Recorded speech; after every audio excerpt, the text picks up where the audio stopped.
नमस्कार दोस्तों, Indian haunted stories में आप सभी का एक बार फिर से स्वागत है। एपिसोड 1 में आपने सुना कि राजन हिमाचल शिफ्ट हो जाता है और जहां उसका ट्रांसफ़र हुआ था वो ऑफिस ज्वाइन कर लेता है और वहीं पर एक घर खरीद कर रहने लग जाता है। उस घर में उससे मिलने आती है एक लड़की जिसका नाम माया था। आखिर ये माया कौन थी और राजन से क्या चाहती थी, ये हम आपको एपिसोड 2 में दिखाएंगे। तो चलिए कहानी की तरफ। सुबह हो चुकी थी। राजन बिस्तर से उठा और अपनी जैकेट पहनी। राजन किचन में गया और उसने अपने लिए कॉफ़ी बनाई। खेतों के सामने आकर बैठ गया और कॉफ़ी पीते हुए नज़ारे का आनंद लेने लगा। राजन ने निधि को वीडियो कॉल किया। उससे बात करने के बाद वह तैयार हुआ, ब्रेकफास्ट किया और ऑफिस के लिए निकल गया। ऑफिस में काम करते करते कब पूरा दिन निकल गया उसे पता ही नहीं चला। राजन ने ऑफिस को समेटा और घर के लिए निकल गया। राजन के घर में कोई नहीं था, खाना बनाने वाला भी कोई नहीं था, तो उसने सोचा कि रास्ते से ही कुछ पैक करवा लिया जाए। राजन जैसे ही घर पहुंचा उसने देखा कि घर के बाहर एक लड़की टहल रही थी। लड़की ने राजन को देखा और मुस्कुराने लगी। राजन ने भी जवाब में मुस्कुरा दिया। वह राजन की ओर बढ़ी और कहा, हेलो, मेरा नाम अनामिका है। मैं यहीं आपके पड़ोस में रहती हूँ अपने माँ बाबा के साथ। आपका क्या नाम है? मेरा नाम राजन है और मैं यहाँ नया नया आया हूँ। मुझे यहाँ रहते हुए करीब 20 दिन हो चुके हैं। हाँ, मैंने आपको देखा है। इतने में पीहू की माँ उसको बुलाती है। अच्छा, मैं चलती हूँ, मेरी माँ मुझे बुला रही है। वह मुझे प्यार से पीहू बुलाती है। अनामिका वहाँ से चली जाती है। राजन अपने घर की ओर आगे बढ़ने लगता है। अचानक सारे मोहल्ले की लाइट चली जाती है। एक तो गुप्त अंधेरा और ऊपर से लाइट का चला जाना। राजन को बहुत ही गुस्सा आ रहा था, पर कर भी क्या सकता था। उसने अपने फ़ोन की लाइट ऑन की और अपने घर की तरफ चल पड़ा। राजन ने अपने घर का ताला खोला और घर में दाखिल हुआ। सामान रखा कि अचानक लाइट आ जाती है। राजन ने राहत की सांस ली। राजन फ्रेश हुआ, कॉफ़ी बनाकर लाता है कि अचानक दरवाजे की घंटी बजी। राजन दरवाज़ा खोलने गया तो उसने देखा कि सामने पीहू खड़ी है। अरे पीहू, तुम इस वक्त यहाँ? हाँ, मैं आपके खाने के लिए कुछ लेकर आई थी। आप अकेले रहते हैं ना यहाँ पर? हाँ, मैं अकेला ही रहता हूँ। अरे अंदर तो आओ।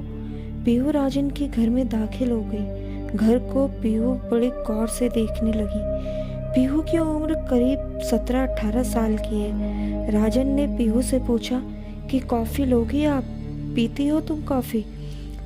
नहीं, मैं कॉफ़ी नहीं पीती, मैं यहीं बैठ जाती हूँ, आप पी लीजिए। राजन कॉफ़ी लेकर आया और पीहू से बातें करने लगा। पीहू कुछ देर बाद वहाँ से चली जाती है। दरवाजे की घंटी फिर बजती है। राजन बार बार घंटी बजने से परेशान हो रहा था।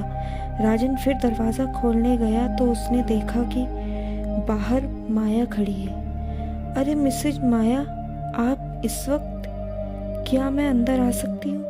माया अंदर आकर बैठ जाती है। माया काफ़ी गंभीर लग रही थी। उसने घर की ओर गौर से देखा। उसने फिर राजन को देखा। मिस्टर राजन, मैं इससे पहले भी कई बार आपके घर आ चुकी हूँ, लेकिन अब तक मैंने आपको जो बात नहीं बताई वह मैं आज आपको बताने जा रही हूँ। प्लीज़ आप रात को बाहर ना निकला करें।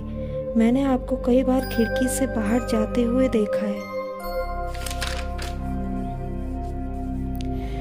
प्लीज़ खिड़की को बंद रखें और रात में किसी को अंदर मत बुलाया कीजिए। राजन को माया की बात थोड़ी अजीब लग रही थी और वह मन ही मन हंस भी रहा था कि यह कैसी बातें कर रही है। पर उसने माया से पूछा कि माया जी, आप ऐसा क्यों कह रही हैं? मिस्टर राजन, यह एक पहाड़ी इलाका है और पहाड़ी इलाकों में अक्सर कई खतरे देखे गए हैं, जैसे कि जंगली जानवर और कई रूहों के भटकने की बातें। तो प्लीज़ उन जानवरों से दूर रहो और किसी को भी घर के अंदर ना आने दो। माया ने अपने हाथ में एक दुर्गा माँ की मूर्ति ली हुई थी। उसने वह मूर्ति राजन को पकड़ा दी और कहा कि मैंने देखा कि आपके घर में अभी कोई मंदिर नहीं है और आपने किसी भगवान की मूर्ति को भी अपने घर में स्थापित नहीं किया है, इसीलिए मैं यह दुर्गा जी की मूर्ति आपके लिए लेकर आई हूँ। दुर्गा जी शक्ति का प्रतीक है, यह आपकी रक्षा करेगी। राजन ने दुर्गा जी की मूर्ति लेकर उसे अपने कमरे के टेबल पर रख दी। राजन जी, मुझे लगता है कि मुझे अब चलना चाहिए। माया घर से चली जाती है। राजन दरवाज़ा बंद करके वापस आकर बैठकर खाना खाने लगता है और निधि से बातें करने लगता है। हेलो निधि, कैसी हो? हम तो ठीक हैं, आप कैसे हैं? कल की छुट्टी ले रखी है ना आपने? हम कल लोग आ रहे हैं आपके पास। मेरा भी खाना हो गया है, बस अभी अभी। हाँ, छुट्टी ले ली है। तुम दोपहर तक पहुंच जाओगी ना? हाँ, इतना वक्त तो लगेगा ही। आप टाइम से पहुंच जाइएगा स्टेशन पर हम लोगों को लेने के लिए। हाँ हाँ, टाइम से पहुंच जाऊंगा, पक्का। तुम लोगों से पहले ही पहुंच जाऊंगा। निधि यार, बहुत याद आ रही है तुम लोगों की। निधि राजन को तंग करते हुए बोलती है। मेरी या माँ की? क्या यार, तुम भी ना, तुम दोनों की याद आ रही है। अकेला पड़ गया हूँ ना मैं यहाँ। निधि बोलती है, अकेले कहाँ जनाब, कल तो हम आ ही रहे हैं। बात करते करते दोनों सो जाते हैं। अचानक फिर से दरवाजे की घंटी बजती है। इतनी रात को कौन होगा? राजन सोचता हुआ दरवाजे की ओर जाता है। राजन दरवाजे पर लगी लाइन से झांक कर देखता है तो मिसेज माया खड़ी थी। राजन दरवाज़ा खोलता है। मिसेज माया, आप इतनी रात को? माया राजन के करीब आती है और उसके कान में फुसफुसाते हुए कहती है कि मुझे कुछ बात करनी थी, पर वह बात अधूरी ही रह गई, इसीलिए वापस आई हूँ। माया के इस तरह कहने से राजन कुछ असहज भी महसूस करने लगता है और उसके शरीर में सिरहन भी दौड़ने लगती है। माया एक बार फिर राजन के करीब आती है और कहती है, अंदर नहीं बुलाओगे मिस्टर राजन? हाँ, पर इतनी रात को मिसेज माया, कोई खास काम था आपको? कम ऑन मिस्टर राजन। माया अपने हाथ से राजन को हल्का सा धक्का देते हुए घर में आ जाती है। माया वहाँ रखी हुई चेयर पर जाकर बैठ जाती है और राजन भी बैठ जाता है और माया को देखता है कि जैसे वह कुछ कहने वाली हो। माया उठकर राजन के करीब आती है। वह राजन के पास बैठ जाती है। राजन के आंखों में आंखें डालकर देखने लगती है। माया की उंगलियां अब राजन के चेहरे पर थी। राजन और माया एक दूसरे को एक ही टक देखे जा रहे थे। राजन को यकीन ही नहीं हो रहा था कि इतनी खूबसूरत लड़की राजन के इतने करीब होगी, जबकि माया भी शादीशुदा है और राजन भी।